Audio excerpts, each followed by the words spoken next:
Hello, my name is Terry Pickett, and I am the Senior Lead Instructor for the City of Salem Community Emergency Response Team program. Community Emergency Response Team is a FEMA program that was originally started in Los Angeles by the Los Angeles Fire Department after they responded to the 1985 earthquake in Mexico City. And what they saw was a lot of just civilians, citizens there, digging through the rubble to get people out that were trapped in buildings. They saved 800 people, but at the cost of 100 lives of the volunteers because they're not trained. Los Angeles Fire Department came back and decided to create a program. Their intent was just for Los Angeles because, of course, they have earthquakes there and there too. Eventually, FEMA heard about it, and they wanted to take this nationally. And it does exist coast to coast. However, it's not in every city, it's not in every state. When I took the class in 2008, it was in the fall of 2008, I kept coming back. I felt that this program had something very important in it. And at the time we were teaching the class twice a year. I came back twice a year, year after year, and eventually I came to the conclusion that I wanted to teach this class. I felt that it was that important, and it was something that seemed to resonate with me.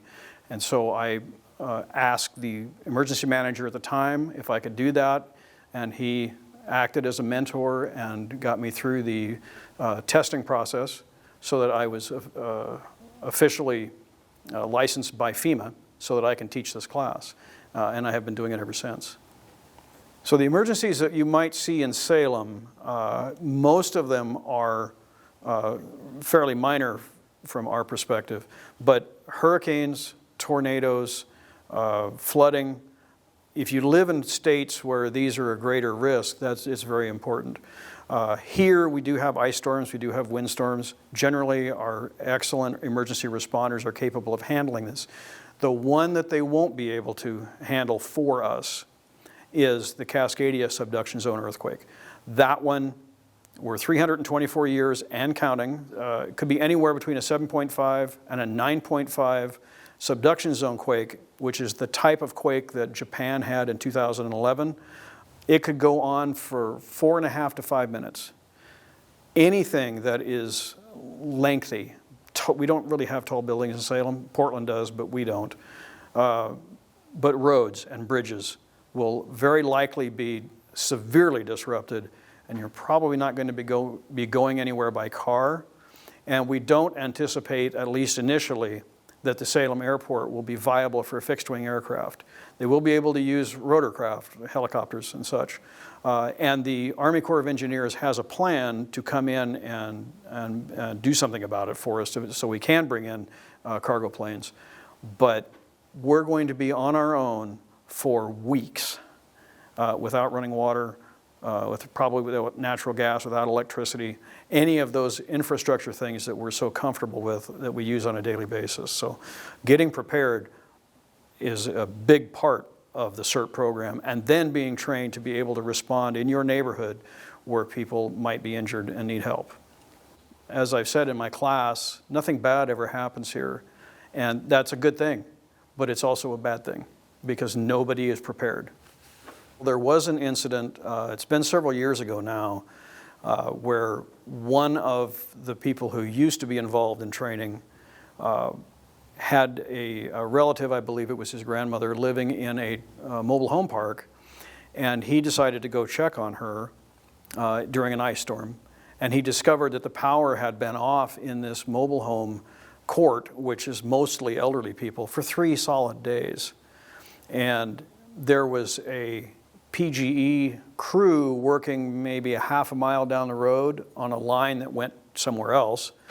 And this individual called Salem's emergency manager and said, "This is what's going on." Salem's emergency manager said, "You are officially activated as a CERT team member." And he says, "We will get some people going." And the emergency manager called PGE and managed to reroute that crew to where they could go to this park full of elderly people who needed heat, and electricity. And they also set up a soup kitchen. So It's hard to say how did they save anybody's life? Well, nobody died, so we don't know if they actually did, but the potential was there. So it was extremely important to that group of people. Now, the upcoming CERT training that we have, we try to run, it's a 21-hour course from FEMA. We try to stick with that.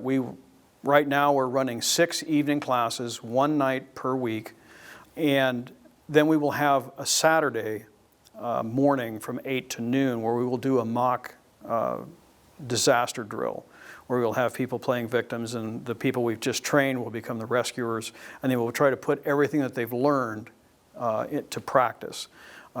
We don't have unreasonable expectations. There's no way to flunk the class as long as you show up. The training is done here at Fire Station 6, located at the Salem Airport entrance off of 25th Street. The class starts at 6 p.m. It goes till 9 o'clock in the evening. We're going to cover the 8 chapters that are in the CERT manual from FEMA.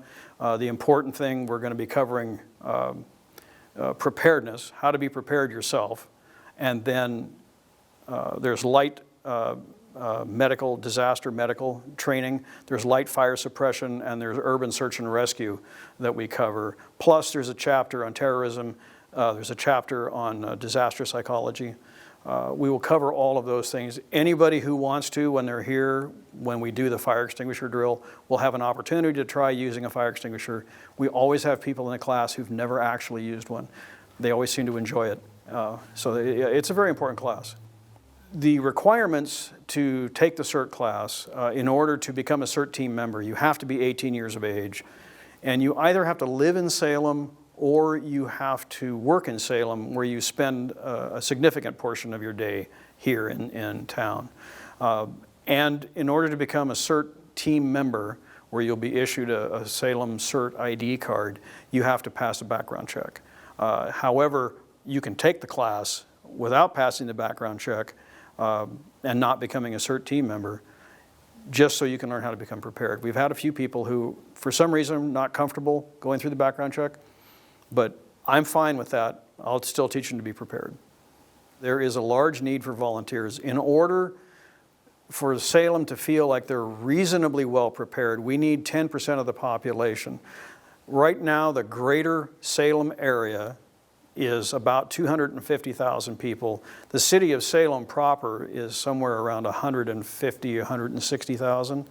So we would need 16,000 people trained. We have trained since 2003, I think about 2,500 to maybe 2,800. And not all of those people live in the area anymore. Not all of them are active. So this is an ongoing issue. We've never been able to get up to the numbers that we need. Email is the way we generally have our students sign up.